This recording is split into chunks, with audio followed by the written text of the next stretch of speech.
Well, hello everyone. How are we doing today?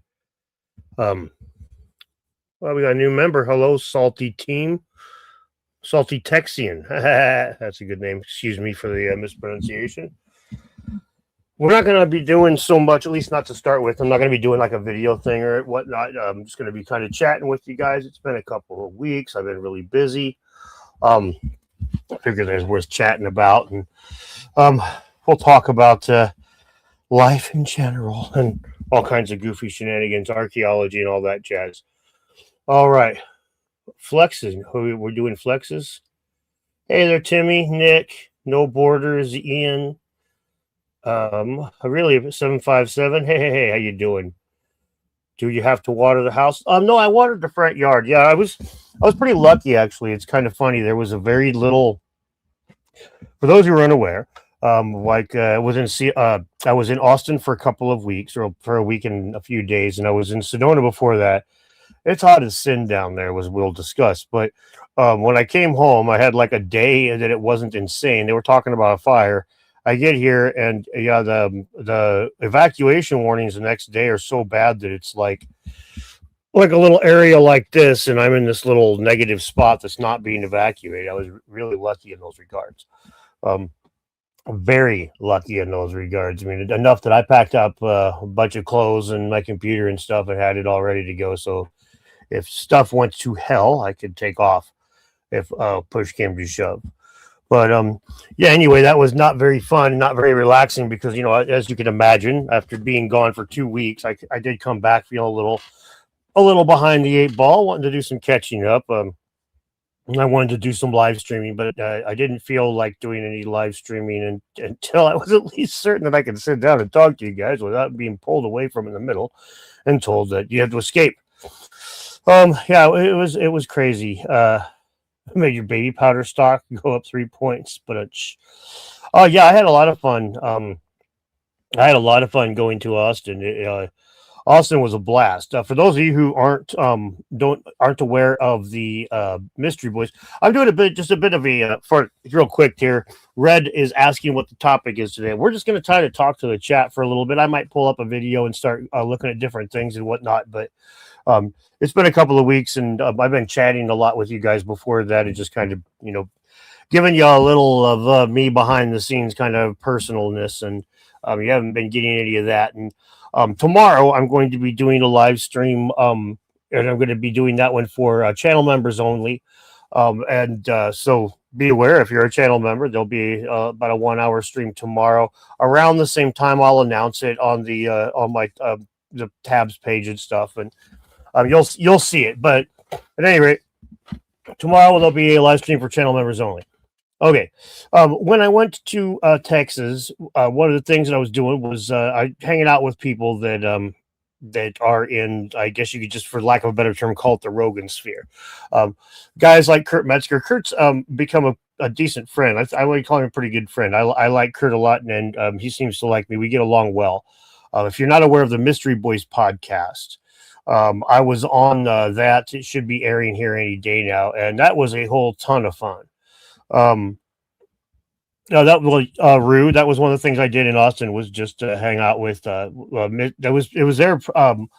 I was One of the reasons I was there was to promote this event that's coming up in October, the Quest for Ancient Civilizations. That's going to be in the same venue that they film Austin City Limits, the ACL Live. It's a huge freaking thing. Thank you, Chunk Lydell. Love you too. Appreciate it. But the one of the things I did was on the Mystery Boys, and that's a real fun podcast. If you're not aware, Kurt Metzger, Duncan Trussell, and we talked about all kinds of goofy shit.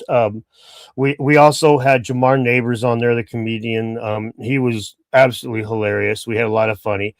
I had a lot of fun, made a lot of good jokes, and we discussed a lot of archaeology and stuff too, and a lot of stuff that Duncan wasn't aware of that Kurt was, and a big chunk of it just kind of floored Duncan with a huge chunk of the stuff. What was really funny was so the night before I'm at the green room in the Comedy Mothership. For those who aren't aware, that's the backstage room where all the really cool kids get to go. And so I'm back there and I'm just fucking tore up. All right. I'm 16 bajillion sheets to the wind. And then the next morning comes and at 1 o'clock, I'm supposed to meet Kurt at this specific address in Austin to do the live stream, do the Mystery Boys. I show up there, 20 minutes early. We're about 40 minutes early. There's 6 different units, 8 different units at that address. And I text Kurt, I'm like, which one? And he's like, I think unit 6. I'm not sure. I'll be there soon, but not yet. Okay. It's 118 degrees or 113 degrees out or some crazy shit. I'm burning up. All right. Like I go find a park bench that's in the shade near unit 6 on the hopes that Kurt's right. And I can feel the heat stroke coming on. I'm taking off my shoes. I'm taking off my socks. I take off my shirt. I'm pouring water over myself. And then these 2 girls come out of the building to this crackhead looking motherfucker, just half naked, doused in water. Yeah, that was not one of my proudest moments. It was funny. We laughed a lot. We do reference it quite a bit. Kurt makes fun of me a lot for it during the Mystery Boys, and I can't blame him. Dude, it was over an hour of me sitting inside of the thing afterwards. They gave me ice packs, and I'm like sitting there holding it, putting it on like the back of my knees and in my armpits. I was fucking cooked. I swear, if I'd have been out there 10 more minutes, it probably wouldn't have been. The dunking channel would have ended. But at any rate, it didn't. It was a lot of fun. I did get to traumatize a couple of ladies about half my age, which, I haven't done that since I was half my age. But anyway, it was a lot of fun. I really enjoyed myself. And getting to chat Kurt and Duncan, like I've watched the Mystery Boys before, but being part of it's fucking hilarious because they're so different from each other, but there's such a huge overlap that that yin yang kind of thing, the push and pull is absolutely hilarious. You just got an MTG ad, huh? Good job. That's awesome. And Wizard of the Coast, you give me money. Oh, this is just regular old Arizona tea. I'm back to my normal self, dude. Holy shit! 2 days ago, I slept so fucking hard. Being gone for 2 weeks. I slept so ridiculously hard. I mean, I want to say I slept like 8 hours, then got up and slept like 6 more hours, something like that, to the point where my son was picking on me about it. But yeah, I slept a ton. Thank you, Medi. Yes, I'm still alive, still have a bitchin' beard. I'm getting ready to go to Lake Chelan before too much longer up in Washington. That's going to be at the beginning of October, and at the end of October, or the middle of October, excuse me, I'm going to be doing the event in Austin. Hoping to make another trip to Austin before that. Been chatting with some more of the people there. I mean, I spent a lot of nights. I was in Austin for 8 nights total. I left the morning of one of the, I get up and eat and leave. So really 7 nights of party, and 4 of those nights I was in the Comedy Mothership, kicking it backstage with people and stuff. It was, I got to shake hands with Ron White and Brian Collin from. I knew him from Mad TV originally. Yeah, well, what happened to my nose, in all honesty, is the heat, the dry skin. It's right on top where my sunglasses rest. It's what's frustrating to me, you bastard. Yeah, it's frustrating, but yeah, it's like, I guess, where all the sweat or grease, or I don't know, but anyway, it's where my sunglasses rub, and whenever I get owies on my nose, that's usually the first place. Seems like every time I travel to the Southwest anymore, I get like dry, cracking skin on my face. It sucks, but I don't look like the Arizona women just yet, but I'm working on it. You can see why they wear those big ass wide hats down there. Jesus Christ. Yeah, it's Texan. We do have a lot of conventions coming up. Zombie Dan, yeah, I kind of like a zombie. Kind of like a zombie, but not exactly. Had a lot of fun. So, hey, hail from Browns Edition. That's right down the street. Brian Collin, the grapist? I didn't know. See, I don't know that about everybody. See, this is the kind of shit that is actually honestly frustrating, is pissed to me. It's like Control Alt Dig. If that's true, well, that's terrible. But like expecting everybody to know these things, it's like that's. I don't know about you, but I don't have this checklist. It just fucking scrolls by. It tells me, oh, this person's like this and this person's like that. Come on, man. Pat O'Neill's hilarious. He's very much, he's intelligent. He's into the pyramids and stuff to a degree. But one of the funny things about Pat is how focused he is on the craft. Like him and Ari Matheson both, you hear them talk, and it's like their head just keeps circling back to the craft of being a comedian. Like that they're definitely preoccupied. It's definitely driving them a lot, which is awesome. What about the Denisova bracelet video? I didn't make a Denisova bracelet video, but yeah, the Denisova bracelet's pretty interesting. That's for those of you who aren't aware. I can probably pull up a picture of it. Even they made this little bracelet. It's like out of jade or some shit like that. Little green rock, and probably should spell Denisovan right. But yeah, it's a little green rock, and they used a drill on part of it. Here's a good image right there. Let's just get to the. Then I can press the share screen button. It's crazy. It's almost getting good at this stuff. But yeah, this is a picture of the damn thing, and that little hole on the right there. That's like what they drilled. They used some sort of drill for it. Now, it's not so precise that they couldn't have done it with like a stationary type of thing. You could rig this up with a couple of stones. That's I think it's an important thing. I think it's an important thing to be aware of. Is like you could just have like a place where the rocks naturally dovetail in a spot, and if you could get a stick in there and use that as a guide or something, you could put something else to brace up against it. It's not impossible for them to have pinched these kinds of things, but it's really, really interesting because it's super ass old, right? I recently covered the cave that they've got in France where they just kept going. The Neanderthal was replaced by Homo sapien, but the culture stayed the same. That's really crazy when you think about it, where they're using the same culture but different people. I mean, that's kind of Middle Earthy when you think about it. It's like the remembering the ways of the old species or whatever. They worked together and one died off. Yeah, yes, Salty. Perhaps a bow was used. What is this thing made out of? Oh, what's the thing they made out of? I'm trying to read here real quick because somebody asked. Chlorite. It's made out of chlorite. But yeah, that's apparently a green rock. So anyway, I got to do some of that crap, and I'm going to be down there again soon. And then down there again soon. I'm going to be traveling a lot more than I was planning on, it seems. Yes, exactly, 757. It's not ancient high technology, it's ancient techniques. That's exactly what we're looking at here. And that's honestly, a lot of people say that it's boring. I mean, there's not nobody needs to say it. It's a whole lot more boring to speculate on how they might have used a bow drill than how they might have had ancient high technology to spin a hand drill. But it's really interesting to that maybe really interesting is the wrong way to put it. It's important when you come at these things that you take the things that we know we can achieve readily and you eliminate them out the gate. If you don't do that, then you're not really going to you're not going to be very convincing even to yourself at the end of the day. If you look at it, you're like, well, yeah, I mean, I suppose I could do that without ancient high tech. Then what are we even talking about?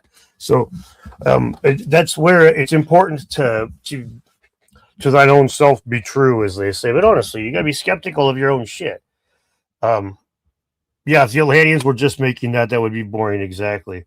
Wish you would come through Tucson. I want to take you for a ride on the sidecar and buy you a beer. Sorry, but thank you.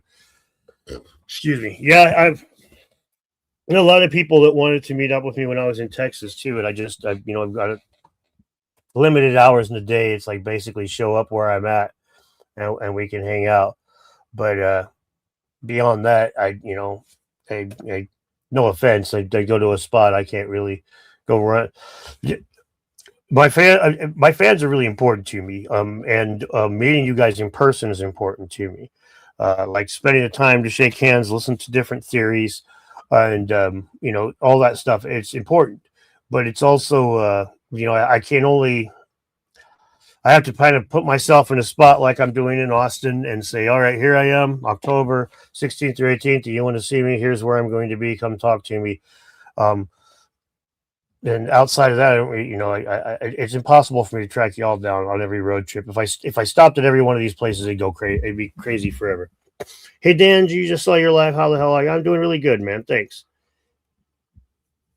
So anyway, so what should we talk about, guys? Should I pull up some more of what's his face's video? Of Jeff's Land of Chem stuff. We could talk about all kinds of different things. I mean, I'm working on a response right now to Milo Rossi's video on the second Sphinx. I don't know if any of you guys saw that. Holy shit, that was horrible. The stuff he was saying about Matt Bell especially was just like, what the fuck?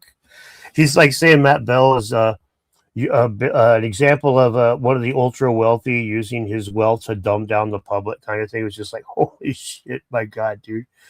One of the most insane things I've ever seen in my life. Yeah. So there's so much info out there that's impossible to tell what's true, might be true, and what is bunk. That is very, very true. You can't. I've been saying a lot lately that the way that they've handled, when I was younger, they limited information heavily, and the way that they can't filter it like that anymore. It's like something like Hillary Clinton fainting during the election cycle. That was the kind of shit that used to be bought. That footage would have been bought, and nobody would have ever seen it. But nowadays, there's nothing they can do about it. By the time they know it exists, it's already gone viral. So they've handled this in another way, and the way they're doing it now is they just throw so much shit out there that you hide the needle in the stack of needles. You make so many outlandish, crazy conspiracy theories that every time you turn on the internet, you hear another one, so that when they hand you, the federal government saying they're killing and eating kids, you're like, well,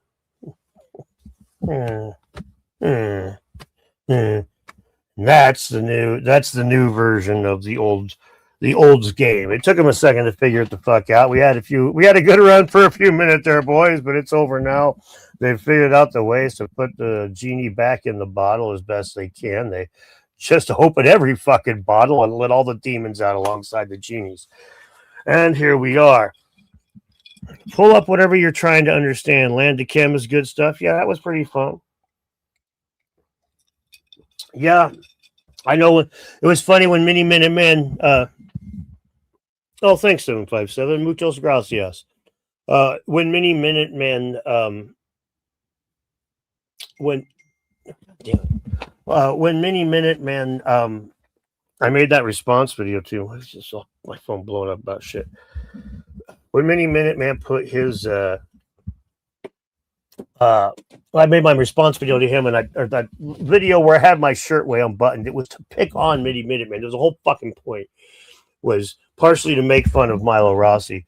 And I know he'll go, man, you rock that look, Dan. You're looking good. God damn, dude. I'm wearing. It's not supposed to look good. It's supposed to look stupid. Thank you, muchos gracias. I should point out really quick. Here in Spokane, we're getting a lot of conspiracy theories about fires. A lot of conspiracy theories that it's to build a data center and all that kind of stuff. I don't really know a whole lot about that. I always have a problem with those kinds of big overarching conspiracy theories. But what do I know? Like I told my friend Jimmy Corsetti when me and him were discussing it, I said, yeah, I'm way less conspiratorial than you are. And in a lot of ways, people are going to pick on me less because of it. But if we were both, Jews living in 1930 Germany, you'd be the one going, man, I think it's time to leave. And I'd be the one going, you're going to put us in camps, huh? Okay, buddy. So, to each their own. Well, all right, yeah, let's pull up something here to watch. Why the fuck not? We've got the entirety of the YouTube sphere to pick and poke at, and what does they say, market with a B, as they say. Um, so then we will look for the land of Kim. All right, all right, all right. I'll get all this finished setting up all the playback speed to 1.5. I'm getting better at all these things. You'd think that maybe I was smart at this. Not really. You can imagine what it'd be like if I was. All right, what do we? Was Dan? Do you remember Chip Hanover and the Miss Bud? No, I don't remember that. Have I seen Bob Greener's new program? No, I have not. A Jewish space laser one. Kurt likes to talk about Jewish space lasers quite a bit. All right, let's see what Jeff has to say. We'll see here in just a second is direct. Oh, hang on. Why am I not getting him? Were you guys able to hear him at all? I'm not able to hear him. Directly connected to the Oh, that's because my audio is turned all the way down. I just shipped function of the Great Pyramid that is built on top of a subterranean cave system that provides a source of hydrogen sulfide gas. So here is a picture of the little temple that they discovered at the top. And he goes in here to explain the correlation between these internal granite stone chambers and the configuration of the Great Pyramid. So here's some pictures of what they found during the GPR scanning. It is 100% a man-made pyramid, and it has internal granite reaction chambers. And at the top of this pyramid, there's a stone circle and obelisk structure that would have functioned as your positive charge accumulator on top of the pyramid. So it has a flat top. Oh my God. Yeah. So the top of the pyramid is configured with a positive charge accumulator and a standing stone obelisk that would have operated as your lightning rod. It has internal red granite reaction chambers, very similar to what we have with the Great Pyramid. And it also has a subterranean gas source because the researcher that wrote this book, one of the archaeological members, says that there has to be a source of gas somewhere below the structure to cause these flames shooting out of the top of the pyramid.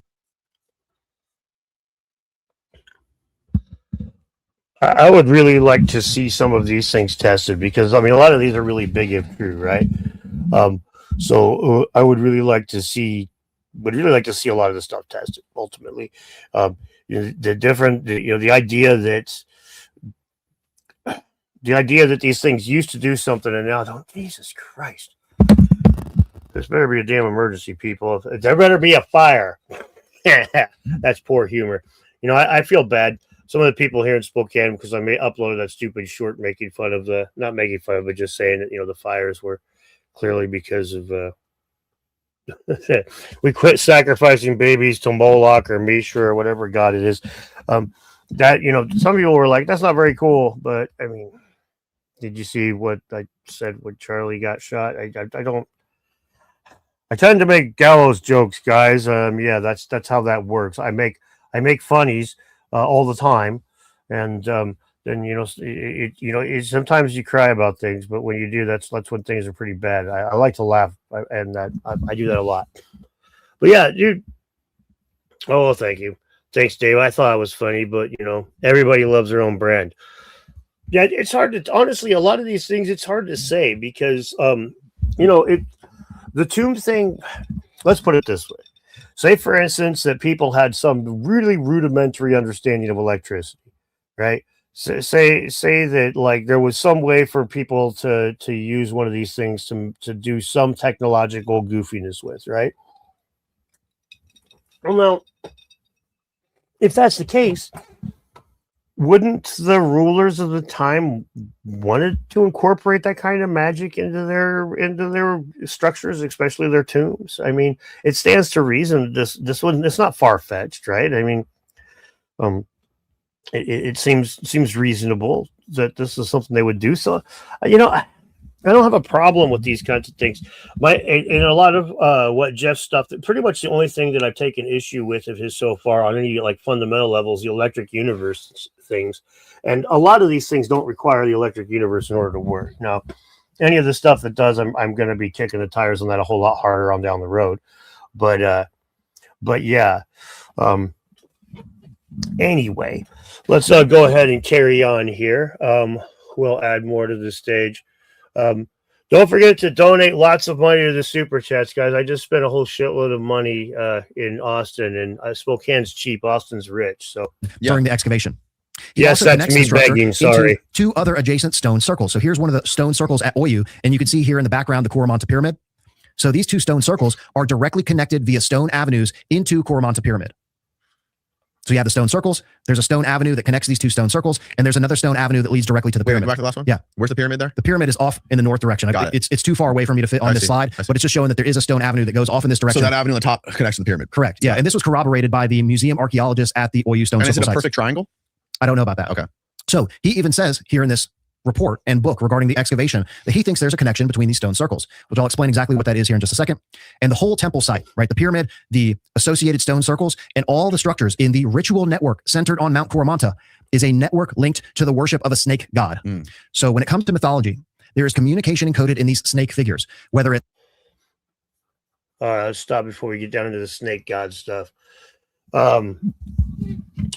Yeah, the idea that these other structures are connected and stuff is interesting. Now, I'll be very myself. I don't have a problem with 1 or 2 sites being created to do the to attract electricity, as Jeff's basic hypothesis seems to be. Thank you very much, Nick. I appreciate it. Everybody with those dedunking memberships, tomorrow you'll get to catch me 3, 4, 5, somewhere there. Depends on what kind of my kids' wrestling practice is, but I will be doing a live stream just strictly for channel members tomorrow. So make sure and catch me then. It'll be tremendous. But, anyway, I don't have a problem with 1 or 2 of these things working. And even like with the complex of Egypt, if Jeff's hypothesis is accurate and all of Egypt is a connected group of different people, then or a connected group of different different edifices meant to make chemicals, then it makes sense that they would be built over time, and each one would kind of work with the next. And I don't have a problem with that so much. My big problems comes with the idea that like kind of lower tech things are connected and stuff, and basically, this is just a very general criticism of ideas like this. And is it true believers tend to see more into their hypothesis than most other people do. They push it further than most people would. They extrapolate it further than most other people would. And like I've been saying, it's been a few weeks now, but like I've been saying in the past when I talk about this stuff, it only makes sense that that's what happens. I mean, you're a true believer in these things if you start looking at everything through that lens. Eventually, talk to any religious person, and pretty soon you'll see how God's responsible for every fucking thing on the planet. And the point will drive you up the friggin' wall, right? That's just how it goes. It's Kukulkan or Quetzalcoatl, right, the Japanese dragon, or the serpent deities. All of these are representative of lightning. And for example, the Kukulkan and its descent onto the pyramid of Chichen Itza represents lightning, because there is direct connection between the descent of Kukulkan and the beginning of the Mayan agricultural season. Right. So the spring equinox is the beginning of their agricultural season. So when the serpent descends onto the pyramid of Chichen Itza, it represents the lightning striking, bringing agricultural fertilizer for their agricultural season. See, that is interesting, but I don't. That's a stretch. Let's be blunt. That's a stretch. It could be, but again, because this all around the world, every culture sees the serpent as lightning. I'm gonna have a real hard. You're not going to convince me of that one anytime soon. Even though I do believe that there was connection across the pond. Look at the difference in the German language and the English language. And this is not a whole lot of time or distance separating them.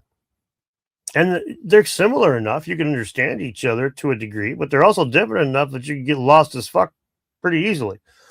So when you start separating things by thousands of years and thousands of miles, I think you get what I'm saying here. Saying they're using the same symbolism all across the world, I'm going to have a hard time with.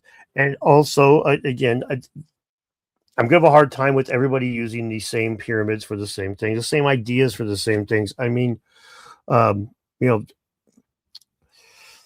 you end up with a lot of different people doing a lot of different things for cultural reasons that have different symbolic meanings and different practical purposes. Even the Polynesians make these little things that are they're little. They're meant to show people how to find ways. I'll fucking pull the goddamn picture of it. But they these things look like crosses. And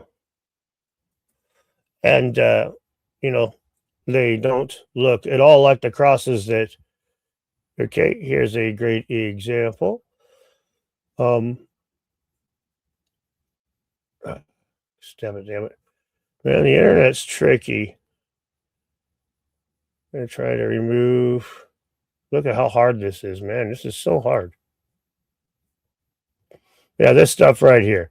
Okay, so there's a cross. That's a Polynesian cross, and that's used. They would make this like out of sticks to show people how to navigate the water. It's clearly a cross, but it's clearly got a different meaning. Take it easy, Biscuit. Oh, you're just showing up late. Okay, sorry. But yeah, so my point is, though, you could have these things that are different. That different symbolism isn't necessarily going to be this, or excuse me, similar symbolism isn't necessarily going to be the same, different. The same thing. God damn. Yes, I speak for a living, I promise. It's, yeah, exactly. Celt crosses and Hindu crosses, there's all kinds of different meanings for different symbols. So I have a hard time that something as simple as a snake is going to mean the same thing everywhere. I mean, for example, when Moses put the two snakes on the stick, that clearly wasn't representing lightning, although maybe Jeff would think that it is. But I think that's where it would be like pretty obviously not, right? Yes, 757, a compass or a directional indicator. That's where you could say they're rid of all of even. Well, the Polynesian one's not using it that way, with as a compass, but it's still using a directional indicator for sure. All right, carrying on. Yeah, we had I think it was Dr. Barnhart and Luke Caverns in here. Yeah, Dr. Barnhart is Luke is a good friend. Luke's great. I love Luke. Yeah. And he brought in this other gentleman, Dr. Barnhart, who has been studying ancient Mesoamerica his whole entire life. And he's been to all these sites, whatever. And they were explaining to me that they would do like crazy things, like they were sacrificing people and doing all kinds of things, all in the name of bringing rain. There you go. Yeah. Because they would get like long dry seasons or whatever, and they try to bring like, and they would do like crazy rituals. They were like messing with people's, like trying to elongate people's heads, like trying to mess with like the morphology of people. Yeah. All in the name of like appeasing the rain gods. Yeah. Yeah. So this was critical to this civilization. Yeah. Rain and agriculture were the most important parts of this civilization's existence. Mm-hmm. So if you can create systems that have the ability to allocate these natural forces to specific areas, it would have been as if you were able to control the place where the gods descended from heaven. Right. And this is a part of a lot of the mythology of the Japanese stone circles, is that. Okay. Crown goes to who's chatting the most. Yeah, see, I think what we're looking at here is that the elongated skull thing there, I think he's missing something. The elongated skulls weren't just to appease the rain god. They don't really know what the cranial modification was for.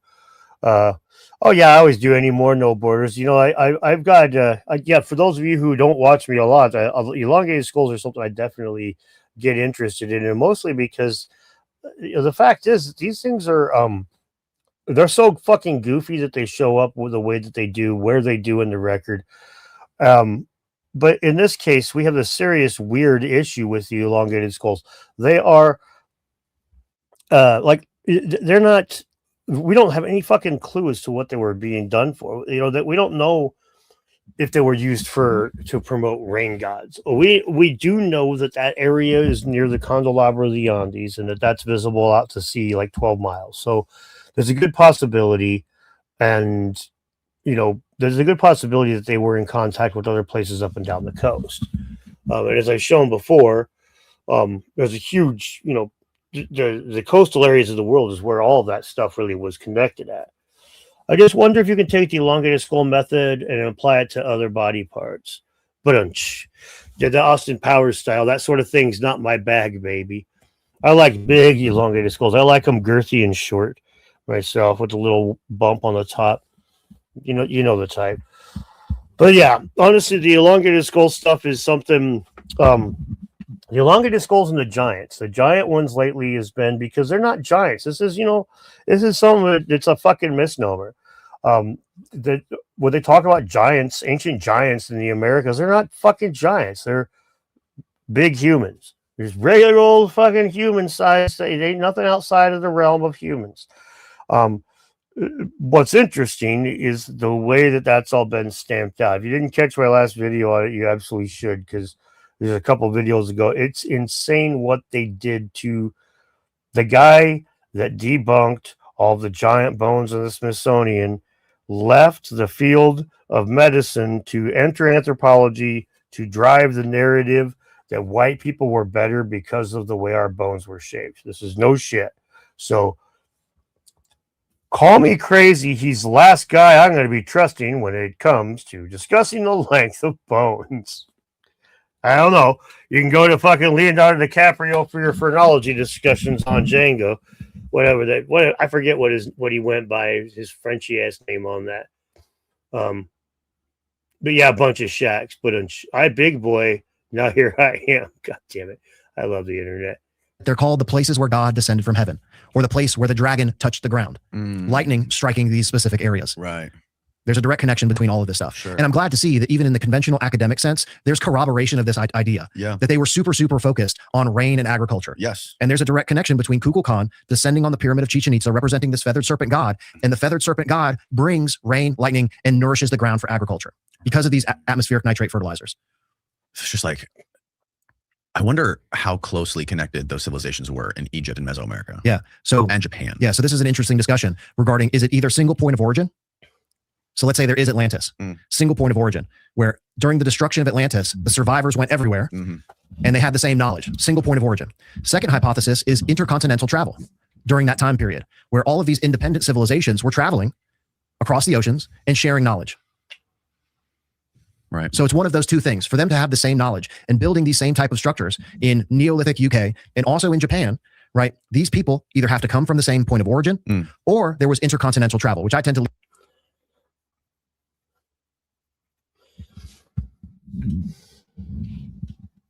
Yeah, I don't know about the. I mean, this is,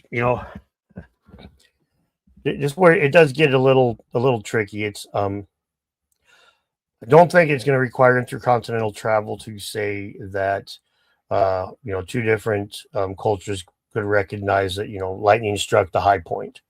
So in those regards, I think that it's not necessarily evidence. Now, now keeping in mind that Jeff takes it much further than just lightning nitrogenating the ground.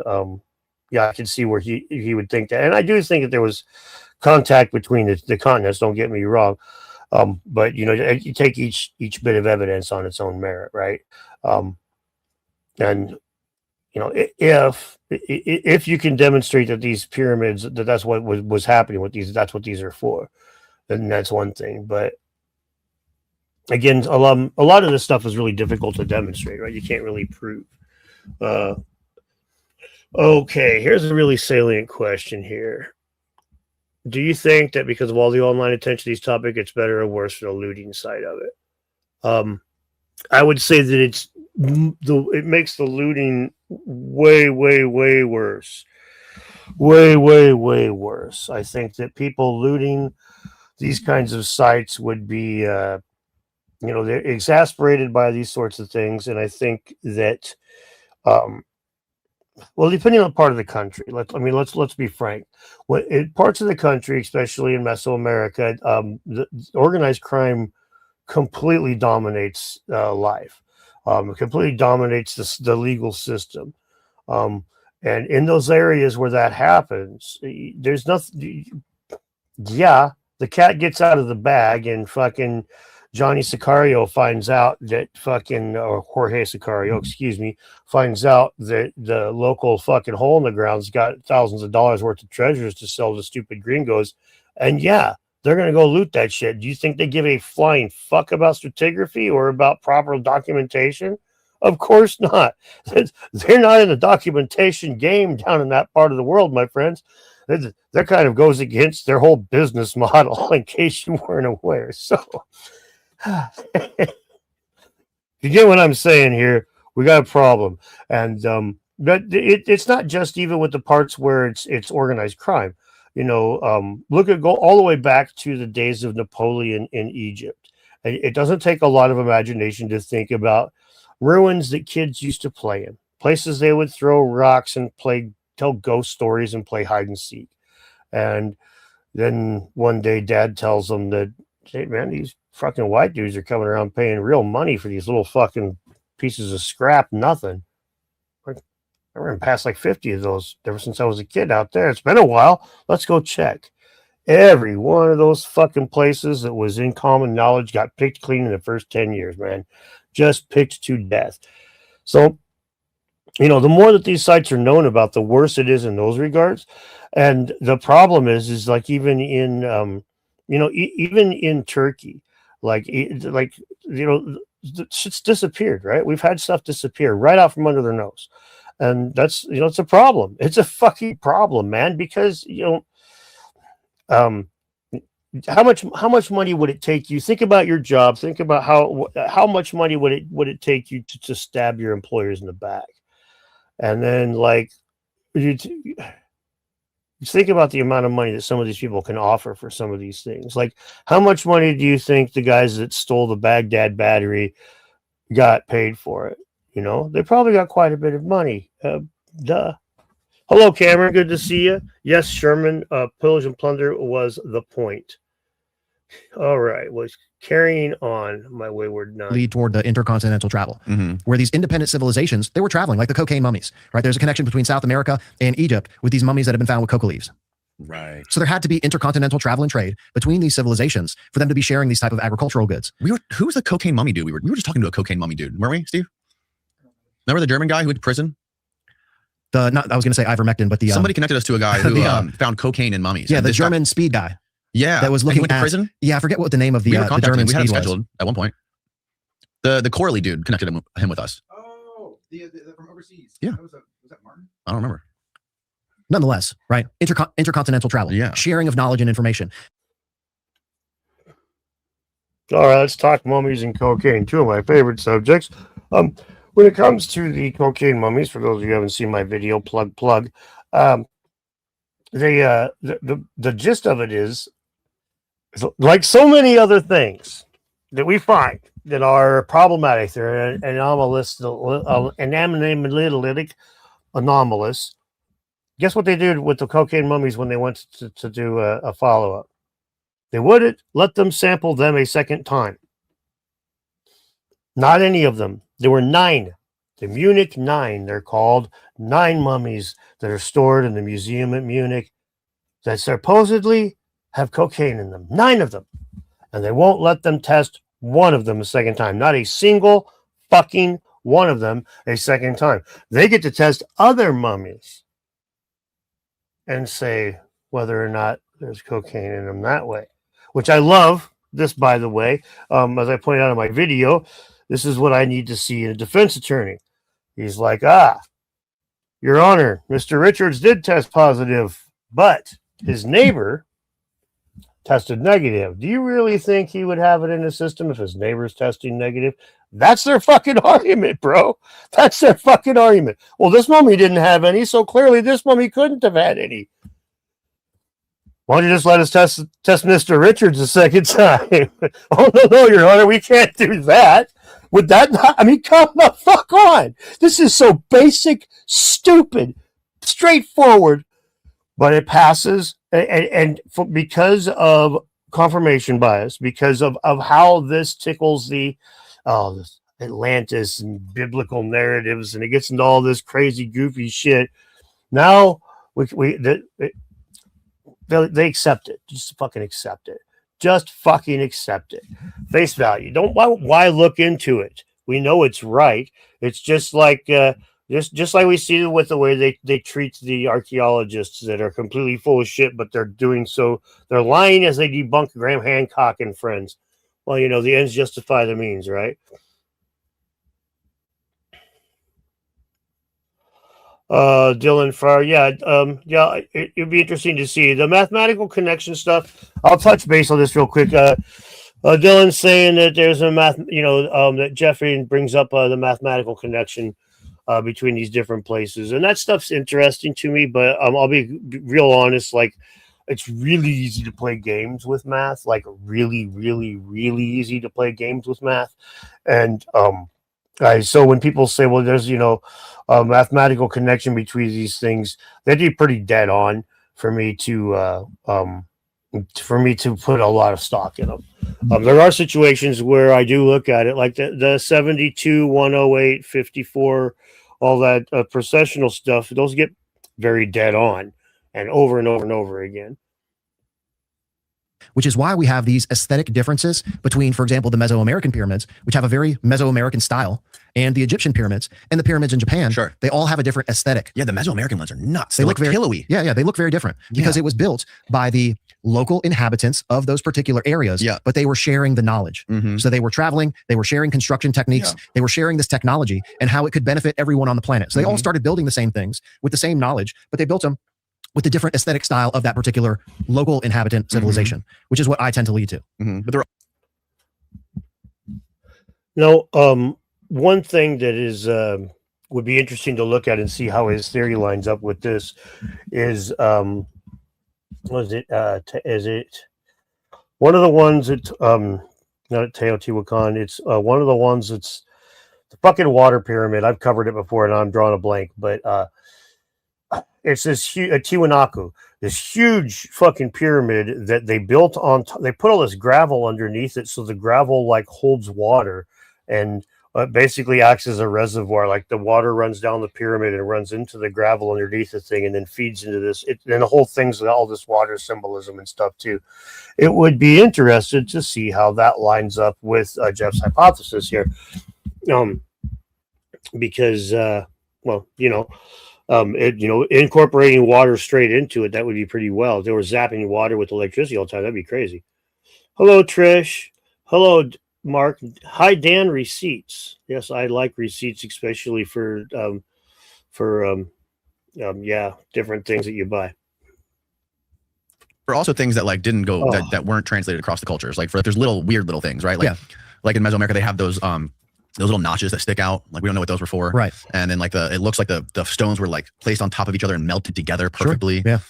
So many strange things, man. Yeah. So when it comes to construction techniques, that's not necessarily my area of research. I have some ideas about that. Right. I tend to focus really only on the function of the structures themselves, which again, there's only so much time in any given day. Right. And I've proposed more hypotheses for various structures around the world than I think anybody else has ever attempted to tackle. So that's really where, other people need to step up and develop some new hypotheses regarding the construction methods. Right. So, because we don't have any revolutionary hypotheses about these construction methods other than people that are talking about geopolymer, which I don't necessarily agree with the geopolymer idea either. Right. Because that one seems tough. There's abundant evidence, specifically in Egypt, of quarrying natural stones. Yes. We know exactly the quarry sites. Yep. We see the evidence of quarrying. There's really no substantial physical evidence in Egypt of geopolymer.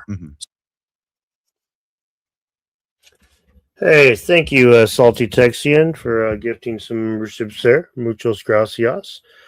No, Dave Farina isn't even a real professor. He's not even a real human, I don't think. I think he's a baby back bitch. But anyway, what this is kind of a cutesy one here. We've got the idea that all these different cultures were building things differently for different with the same reason but with different ideas is that I mean I've got no real problem with the idea that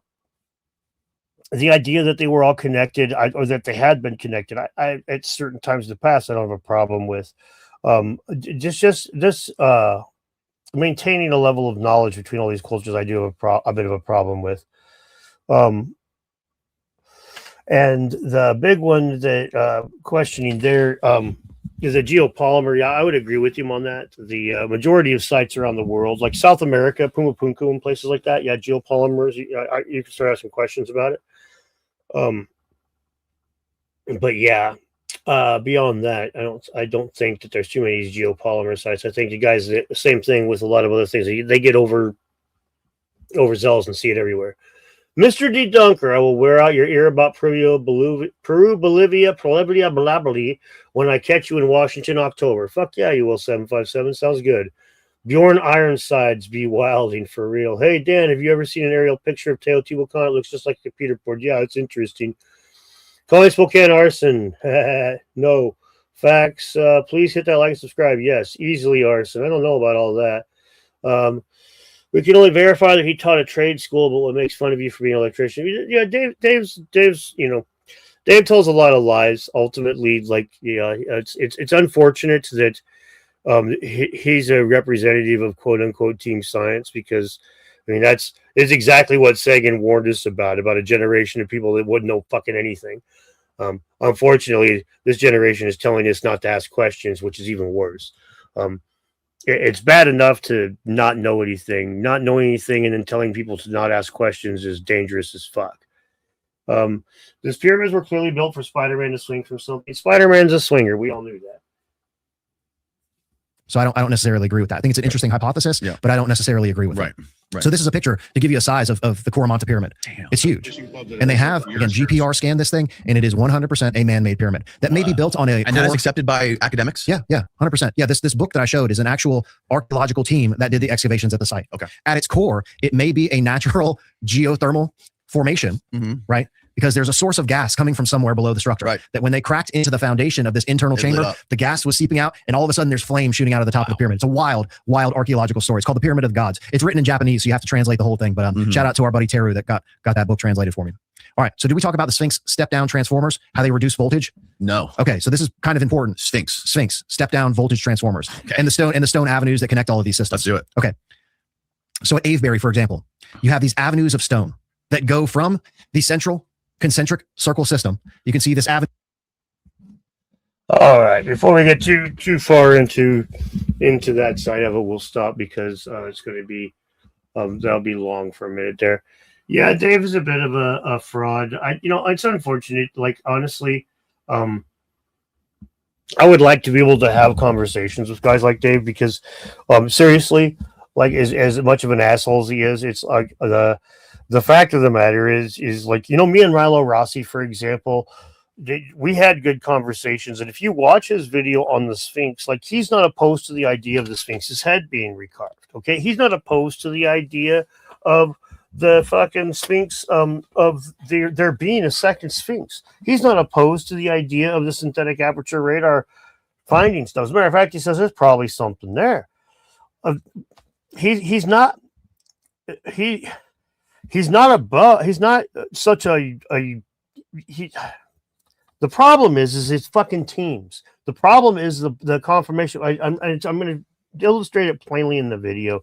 When me and Jimmy Corsetti, Milo Rossi, and Flint Dibble went on Pierce Morgan, the conversation was like, when we were done, me and Jimmy were on the phone talking about how this was good, this was healthy. We could move we could move the needle here because we've got a chance. Like, we're all getting along and singing Kumbaya, except for Flint, because Flint's a cunt. We all know Flint's a cunt.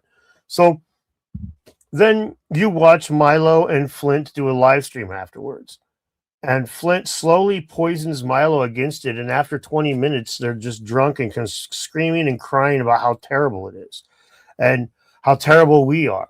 And it's like, dude, the lies that have been told at this point are just astronomical.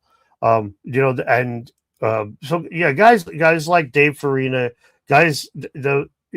we could honestly get somewhere, but instead they just want to be dicks and fight about it and be mean and argue and be right because they have degrees and I don't, or whatever. It's just fucking gay.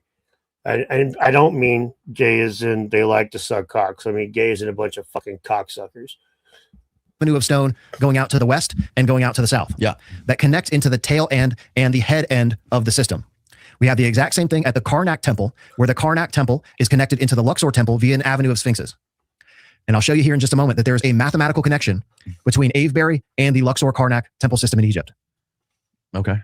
So the function of Luxor Karnak Temple is very similar to the function of Avebury, where Karnak is your central voltage receiver and Luxor is the head end of the temple complex that is intended for the interface of human beings inside the structures. Like I was saying, it was completely safe to be inside of these things when lightning was striking because there are areas of the temples that are intended for people to be inside of them for a myriad of physical applications. Okay. Okay, so let's look at the Avebury stones, the avenue of stones. So these stones have a bunch of physical features that are indicative of high voltage electrical transmission through the stone. So this is an analysis of the Avebury stone avenue. And these stones have peeling, vitrified silica glaze, cracks, creases, lamination, pitting, pinholes, hollows, pellets. All of these features are indicative of high voltage electrical transmission through the stone, specifically the vitrified silica, like melting of silica in these stones. Okay. They also have a very high content of iron. So this is an analysis of the iron content in these stones. Iron is essential for the transmission of voltage via Faraday's law of electromagnetic induction. Iron is critical. Okay. Just so happens that in the Sphinx avenues, these things also have mica, which we just talked about mica being utilized in Stonehenge as a high voltage insulator. These Sphinx statues in the Sphinx avenues are also made of micaceous minerals. They have hard iron nodules and they have pyrite crystals. So the materials from which each structure is made is indicative of the function of each type of construction material. For example, red, white, and black. White is electric fields. Black is heat storage. Red is ultrasound. Anytime you see mica or iron. Okay, yeah, there's granites and insulate. This is where we get into this stuff that's yeah, you're not conducting electricity with certain stones. But yeah, I'm sorry. That's it's not. No, I understand what he's talking about. You know,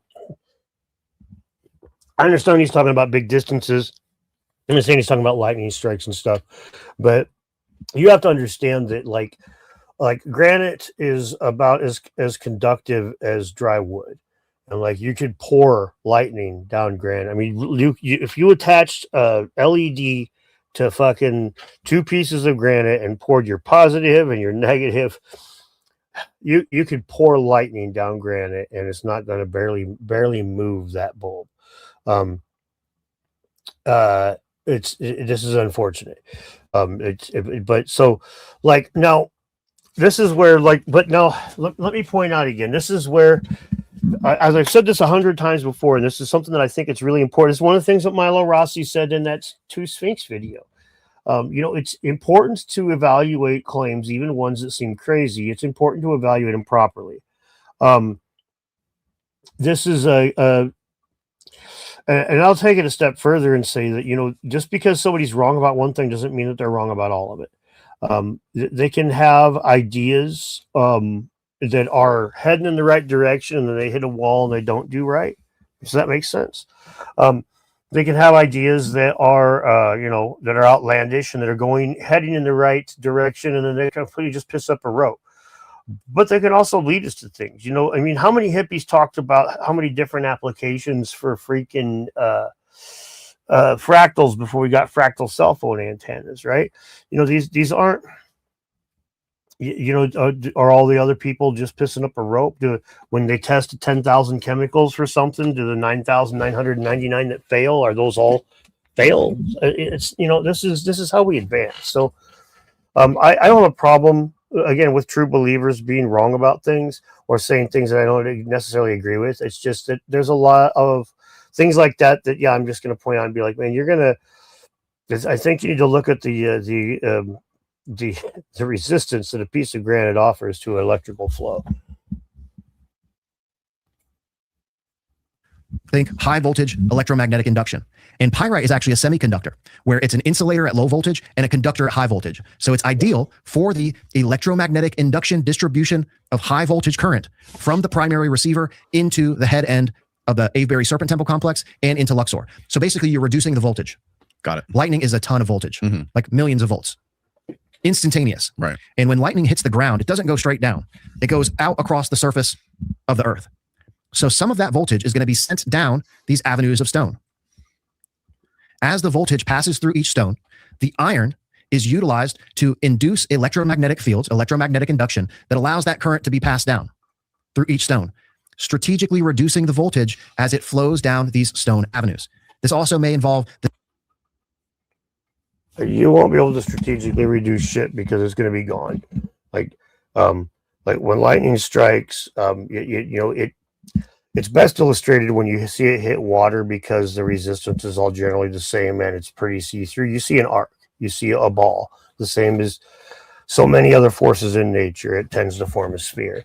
And so, yes, you can hypothetically direct it down metal currents, down, down iron pathways, but it's not stone pathways. This is it's gonna do the opposite. You're gonna have to have the stone is going to have to be mostly iron, and the iron's gonna have to be connected or really close to it. So yeah, this is where he is losing me at this point. With I'm extremely more I am exceptionally more skeptical of this than I am the other stuff he's talked about so far. Yeah, that's a good question, Nick. I'm sure that he has talked to some people about some of this stuff, but I don't know to what degree. Dan, have you heard about the Egyptian hieroglyphs drawn as rock art in Australia? I've heard about that, but I haven't dug into it too deeply yet. Yeah, 757. Yes, it's how do you put it? Yet the connection comes from the ground up, but there's a dissipation of it depends on the situation, but there's a dissipation of the energy, and the energy dissipates into the ground. Let's see if I can find an image here real quick. For fuck's sake.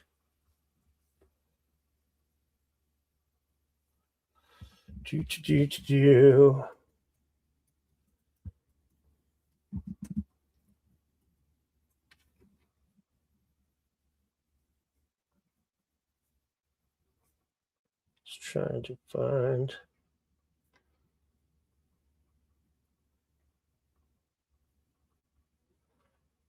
Yeah, it looks like there's no images very good that I'm able to find. I'll have to look this up. We call this Ohm's law. Yes, sir. It's not very complicated, is it? The whole Ohm's law thing.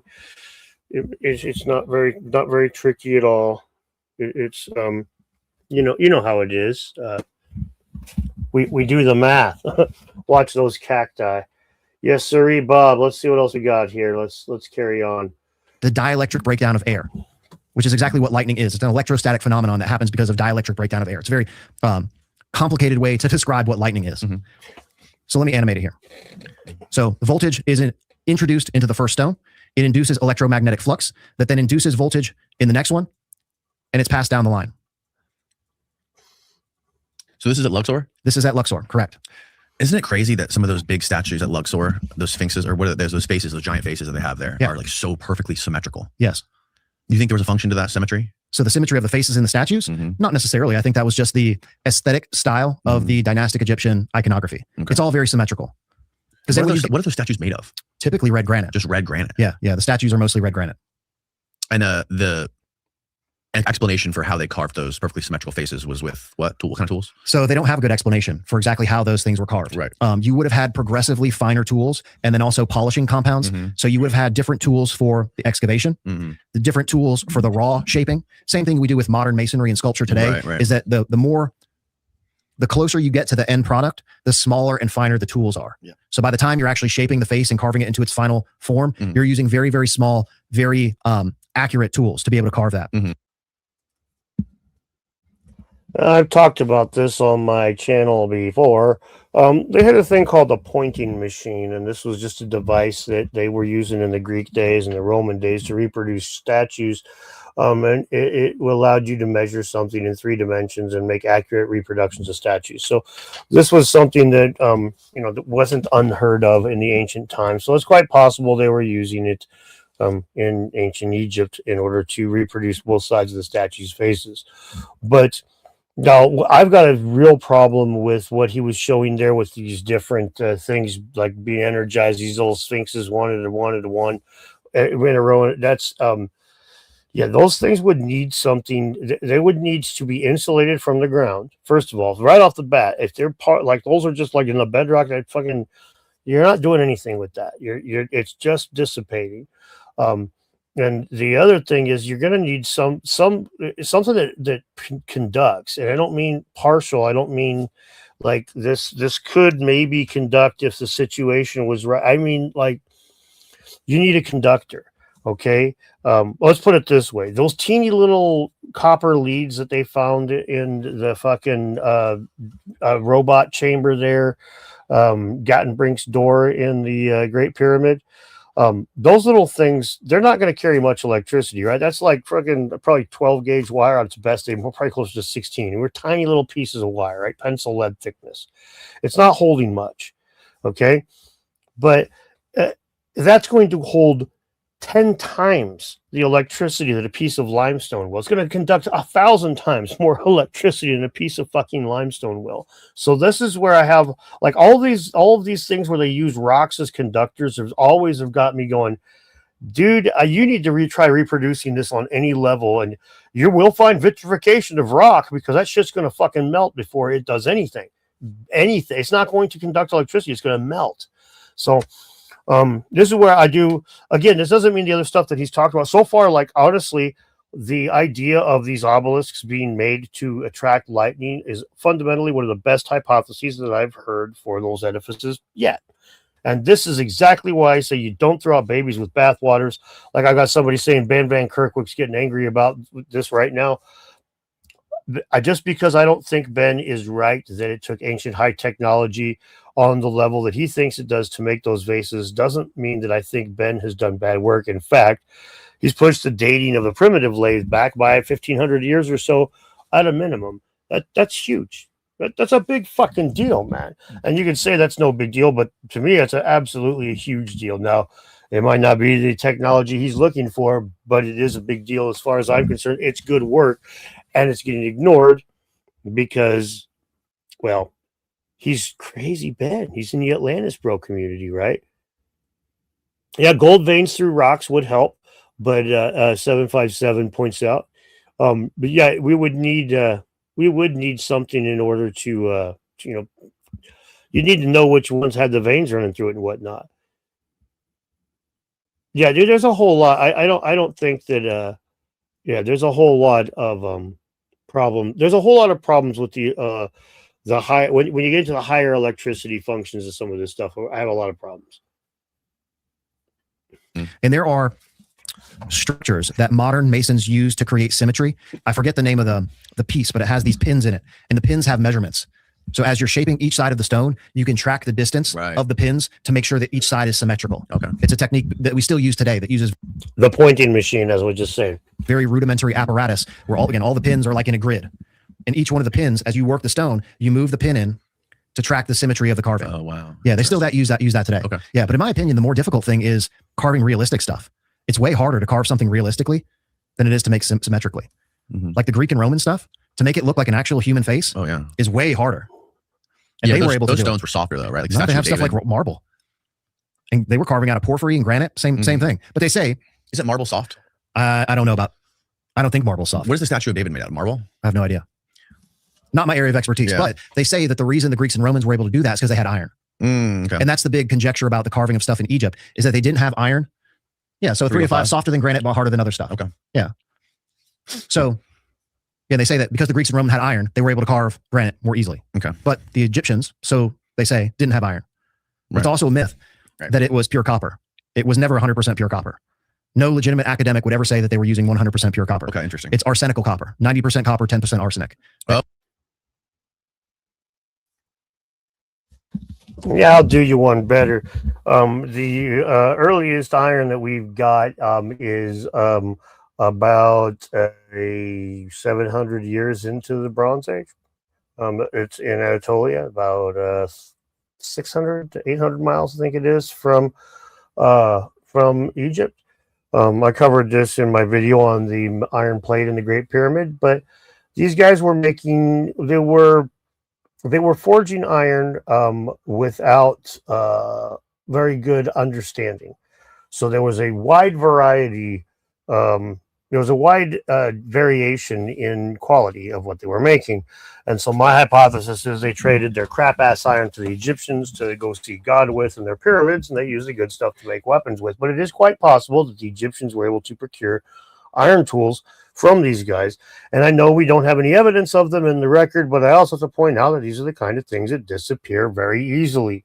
As I pointed out a number of times, if you go to your bank today and try to buy 20 rolls of quarters in the search of silver quarters from pre-1964, you're probably not going to get any, and that does not mean that that bank never had any. 50 years ago, 80 years ago, that they were falling out of that bank. Every quarter you got was made out of mostly silver. There's a thing called selection bias. People pick shit up and things change. It's crazy how that works. So it's quite possible if there was any, let's put it this way, there's a bunch of iron used in the Colosseum. Now you just got a bunch of holes where the iron was, but we know iron was used there, right? So this is where we can speculate to a degree and have our speculation be rooted in a degree of reality. I'm sorry about that, Heitzman. I agree that the ads during lives is frustrating. Guys got to make $1 off of this shit somehow, though, right? Okay. That completely changes the property of the copper. Oh, wow. Yeah, and the particulate abrasives. Again, the abrasives are the magic of ancient Egyptian stonework. Corundum abrasives. Corundum abrasives, correct. And that's the corundum is what you were explaining to me, what we were talking about on our Patreon that we did. Was the corundum is similar to ruby. Yes, it's the same mineral as ruby, which is the second hardest mineral on the planet, second only to diamond. And then, so the corundum abrasive would have been used for things like those perfectly straight cuts, like that look like they were done with circular saws on some of those stones. Yeah. So the abrasive is poured into the saw cut, and the blade moves that abrasive around, and the abrasive is actually what does the cutting. Mm-hmm. So as the blade itself moves that slurry in the saw cut, the corundum particulate abrasive that they found chemical analysis that shows that there was particulate abrasive in these saw cuts that is indicative of this slurry compound. Got it. The abrasive is what does the cutting. Got it. Corundum. Got it. And corundum is harder than granite. Corundum is the second hardest mineral on the planet, second only to diamond. Okay. Yeah. Wow. Okay, so let's move forward here.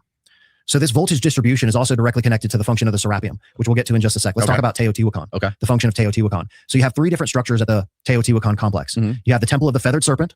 So anytime you hear Feathered Serpent, Quetzalcoatl, you know, again, there's communication encoded in the structures. That is literally telling you that this is where lightning strikes.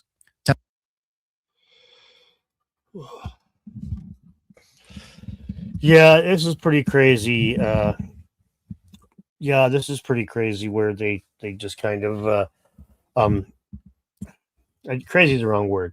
It's very typical. I see this with a lot of different theories about pyramids where the people that they're all the same in the regards that the pyramids over in Egypt were used for the same ones at Teotihuacan and stuff. And now personally I have a problem with that on its personally I have a problem with that on the how do you put it? I have a problem with that on the. Sorry, the chat's distracting me when you guys argue with about the YouTube Red, YouTube Premium, whatever the fuck they call it nowadays. YouTube ad-free gendered reveal parties. At any rate, speaking of gender reveal parties, I saw some pretty funny comedians when I was in Austin, and one of them is that Jamar Neighbors. One of the funniest jokes that I've ever heard in my life was the guy says. His gender reveal parties, he holds his breath. If it's red, it's a girl. If it's purple, it's a boy. But either way, it don't matter because he's going to die because fuck that kid. That made me laugh pretty good. Anyway, point here, anytime that when we start extrapolating from one site to another and we have to jump the pond, you lose me in a lot of ways. I don't lose me, but my skepticism goes up. It just even with archaeoastronomy, even with just a simple, we make the same connection between these stars in this area as we do in that area. It's like I don't have a problem with Turkey and Egypt and Greece all having the same thing because we know they had trade routes through there for like a cajillion fucking years. But when you start saying South America had the same ideas, I do kick the tires on it. And we know that South America wasn't like that, right? We know that South America had way different ideas about constellations. In fact, for those of you who aren't aware, like when you look up at the Milky Way and you see those black spots in the middle that are like the negative spaces in the Milky Way, they actually saw constellations in those, which is fucking crazy if you think about it. That's wild to me when you think about it. Yeah, I don't pay for YouTube Premium, and you'd think they give it to me for free, but they don't give me anything for free. They give me an agent to talk to for free, but I haven't talked to her yet. She called me up, and she had a really thick accent, and she knew my name and phone number, and that kind of scared me. I said, I don't know about you. Yeah, Peru constellations in the dark areas of the sky. C757 knows what's up. Temple of the Feathered Serpent. You have the Pyramid of the Sun and the Pyramid of the Moon. And the voltage from lightning strikes was being distributed into these other structures. So this is the Pyramid of the Sun, this is the Pyramid of the Moon, and this is the remains of the Temple of the Feathered Serpent, Quetzalcoatl or Kukulkan. Same deity. One is Mayan, one is Aztec. Okay. So they did excavations at the Teotihuacan complex, and they found tunnels below all of these structures. Vast tunnel systems running below the structures, and they found deposits of liquid mercury. So here's one of the tunnels below the Temple of the Feathered Serpent, and they found liquid mercury below the Temple of the Feathered Serpent. I've heard of this. Yeah. Luke was telling me this. Yes. Yeah. Now, there's a little something weird going on because in all of the articles, there are no pictures of this liquid mercury, which is a little odd. It's reported in tons of articles, but there are no actual pictures or evidence of this liquid mercury. They say they found it, but there's no evidence in terms of pictures. Okay. Tell me more how archaeology is a real science, people. Please tell me more. Let's see some replicability brought to bear on this. You fucking erase the data and it's gone forever, and we can never get it back. That's the archaeology is. These guys are floundering, fumble fucking around. Whatever was going on down there got sold to the highest bidder. Ended up in some rich dude's fucking basement. This is how it goes every single fucking time. It's in the same place as the Baghdad battery. It's in the same place as the skulls that fucking Rockefeller got from Paracas. It's in the same place as a bunch of the skulls from the Pacific Northwest. It's in the same place as a whole shitload of artifacts that were claimed to have existed and then claimed to have been lost. And in 100 years from now, when our great-grandkids are sitting there and talking about how stupid we are, and they're like, can you believe that they actually believed that there was a battery from 1,500 years ago in Iraq, the Baghdad battery? They're so stupid, they're going to look at it like a lot of people do now about giant bones. Those people were so stupid back then. You mark my words. The next time the Antikythera mechanism security is low, that fucking thing's going to disappear. GOH and gone. You're going to end up on somebody's goddamn shelf. So, again, an image here. They also found pyrite spheres. So we just talked about pyrite being utilized within the Sphinx Avenue step-down voltage transformers. We've also found pyrite spheres, mica, and liquid mercury in the Teotihuacan complex. Pyrite, again, is a semiconductor, an insulator at low voltage and conductive at high voltage. This is just an image of some of the tunnels that are found below the Temple of the Feathered Serpent. So this is the Temple of the Feathered Serpent. And what technology did they use to find those, to map those tunnels? No, they physically excavated. They went down there? Yeah, they went down in there. Whoa, yeah. Fuck, when? So I don't know exactly when those excavations were carried out, but it's fairly recent. Okay. Yeah. So this is the Temple of the Feathered Serpent that has this dragon descending down the side of it. And anytime you see a dragon or a feathered serpent, it's telling you that this is where lightning struck. Mm-hmm. And the configuration of this temple reminds me very much of the Solar Temple at Abu Ghraib, which is a temple that had a huge obelisk on the top of it. That was the attractor and primary object that was struck by lightning.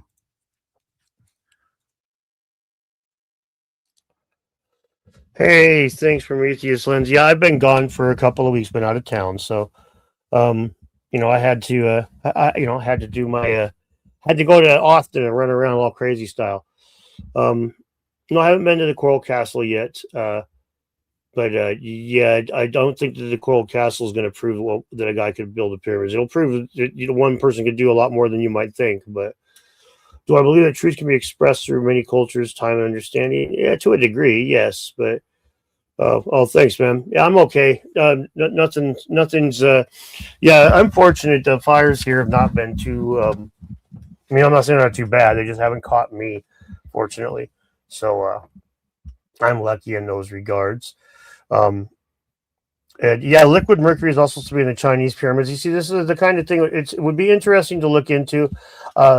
It's unfortunate because a lot of this stuff just disappears. Like Luke, when I saw him at Quest for Ancient Civilizations in Sedona, he showed in the only photographs that I've ever seen of the jade mummy that was like the mummy's sarcophagus or whatever, that was a jade royal that was in the bottom of one of the big pyramids in Mexico. And it's like, I'd emailed the Mexican Museum asking for pictures and stuff. It's listed in the Wikipedia article. It's listed in the excavation reports, but you can't find anything else anywhere about it. And it's insane. It's insane. It's like a lot of this stuff is just not. It's not properly archived.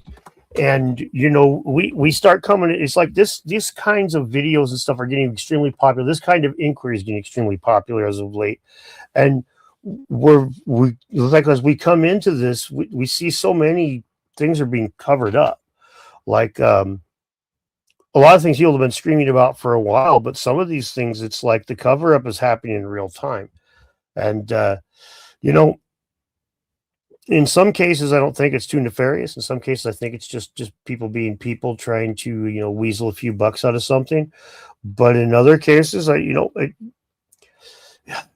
I was talking to Duncan Trussell on the Mystery Boys podcast, that hopefully will be live in a few days. It's one of the things that he kept asking me. He's like, "Why do I think I do it?" I mean, I don't have a good answer. I really don't know why they would be hiding our past the way they do, but they fucking do. There's a certain point where it becomes clear, it's like when they tell you we have the bones, they're in a museum. No, you can't have pictures of them. No, you can't have measurements of them. No, you can't even get a drawing of them, but we have them. That's a cover up.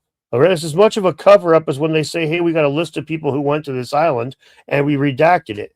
In fact, for those of you who didn't see my fucking last video, I was so surprised to see this, and I'm going to start covering this more and more.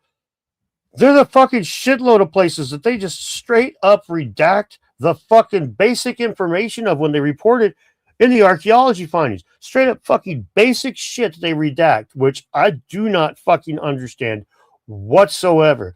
And then say, "Oh, well, we're going to redact it so people don't know where the site is diluted." But they fucking tell you in the same paper, here's the unexcavated portions of this place. Come loot. But they redact people and artifacts that were found. Fuckery abounds, dude. Fuckery abounds. People, I'm skeptical of a lot of things. One thing I'm not skeptical of is people being shitty. We'll go for another 10 minutes or so, and then I'm going to call it tomorrow again. Catch me. For those of you who are channel members, I'll be doing a live stream tomorrow for channel members only. It'll be tremendous. You're going to love it. We'll talk about other stuff, and since there probably won't be any ads on it, since I don't need to run ads, it's just for you guys. And I'll even say things like poopy butt that I won't normally say because I don't want to get in trouble. Hey, Trish. Oi. No, I'm sorry, Cameron. I wish I could stay longer, man, but I'm recently back in town. I've got videos I'm working on and stuff. I gotta play catch up. What time is it Central? It's 5:22 right now, so it would be 7:22 Central, right? Yes, thank you, Sherm. So again, always connected to agriculture. So look at the configuration of the Teotihuacan Serpent Temple Complex, and we also have a source of water with the San Juan River running through the center of the complex. So again, we have a source of subterranean water that's directly connected to telluric currents being directly connected to lightning strike locations. Right. We have the exact same thing here. So what were they using the mercury for? Mercury can be used to amalgamate gold. So this is gold being dissolved into liquid mercury. It's called amalgamation, where liquid mercury will amalgamate and dissolve gold, which is a way that you can process gold ore. And what does the gold turn into when you dissolve it? It's a mercury amalgam. Okay. So that's a specific word that you use to describe metals dissolving into mercury. And then you can distill that amalgam to get purified gold. It's a purification method used for taking gold ore and turning it into pure gold metal. Hey, thank you, Timmy. Muchas gracias, my friend. Sorry, Cameron. I appreciate that. How much? Not. Look, did you notice? This is an important thing to talk about here. Mercury amalgamation is like one of the primary ways they used to mine gold back in the days. And when they would do that, when they would do their mercury amalgamation, they would use fire to separate the two. Mercury will just boil right off. I've heard it's pretty good. It's like DMT. I think you just smoke it and you see God. But whatever. At any rate, yeah, that's how they would process gold. A lot of the times back in those days. Speaking of the DMT thing, I couldn't help but making a joke because Neil deGrasse Tyson and his infinite cuckery is following whichever direction the wind blows. He's now talking about how aliens might be real and maybe they're extra dimensional. Maybe they live outside of our 3 dimensions. And I saw him say that, and I couldn't help but just retweet it and be like, somebody just discovered DMT. It's like, Jesus Christ, man.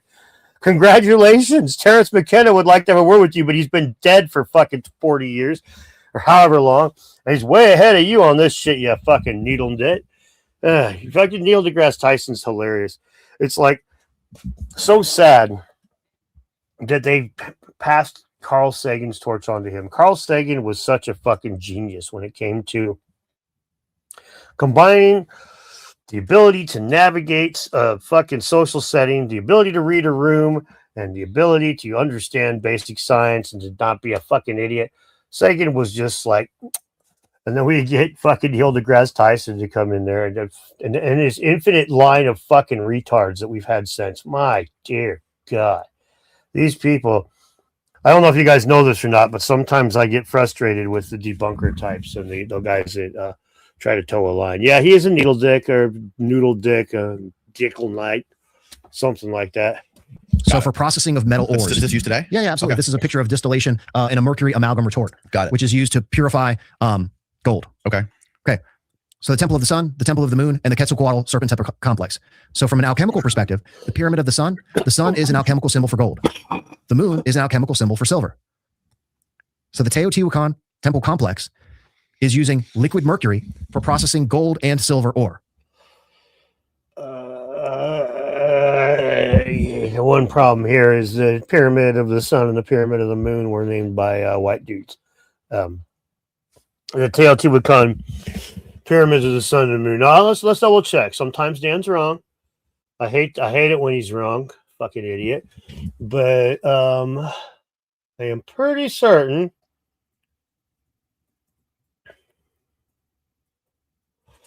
Pyramid, Sun, Moon.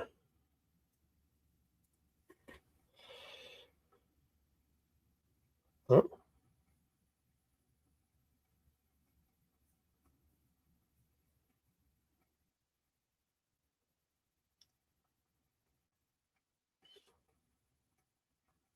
Okay, well, I'm in the AI mode. I hate AI. So, were named by the Aztecs. They discovered the city in the 14th century. So, combination of things. Not named by honkies, but not named by the people that built the site. So we still. My point there. The guys that built the site, naming it the Pyramids of the Sun and the Moon, aren't something we can say. We don't know what the guys that built the site named it. We just know what the people that used the site, the Aztecs, found it. But now this is one of the fun things is they did find it. The Aztecs did find this site, which is interesting. Oh yeah, I'm going to get some rest here in a minute. I'll go ahead and stop pulling up the video for now. We've watched enough and had some fun, and I really do appreciate the memberships that have been gifted out. You guys, we're going to enjoy tomorrow. Yes, honkies. For those of you who think that I'm saying honkies is some sort of insult to white people, you're fucking crazy, dude. I'm saying honkies is a fucking joke. Clearly tongue-in-cheek. Clearly a joke. Clearly, for fuck's sake, dude. Oh my dear God. It's funny. All right. Speaking of Jamar Neighbors, that dude, he made me laugh my fucking ass off. Jamar says to me, he's a dude in the thumbnail with the mohawk. He says to me, like, I'm getting his number and or putting him into my Instagram, and we're at a bar, and he's like, Jamar, and I start typing in Jamal. When I said Jamal, he's like, no, Jamar, you fucking racist. I about died laughing because that is pretty good, right? Thank you, Mr. 757. I will honkify it up. Yeah. I really appreciate everybody coming and hanging out. Like I said, I'll post in the community tab tomorrow what time the live stream will be. I got to double check what my kids' wrestling practice is. I ain't going to step on that, but I'll try to do the live stream then, so I'm not pissing on his internet stuff. He can call all of his friends those one-syllable insults that they like to do on their video games. Goddamn youngins playing their video game terriblenesses. But yeah, it's really awesome. I really appreciate you guys. it's pretty fun going and hanging out in the in Austin and like hanging out with all these different comedians and stuff. The comedians are a lot of fun to just chill with because they don't get as upset about things as a lot of the true believers do in the pure idiot sphere, and that makes it a lot easier for me. Well, I hope you get to catch more too, Carrie. Thank you. Yeah, take care, Dylan. Yes, Professor Dave loves his new helmet. Take care, Salty Texian. Yes, I will see you tomorrow. Really appreciate it, everybody. You guys have a good day. I'm going to click the end stream now, and we'll start waving. And oh my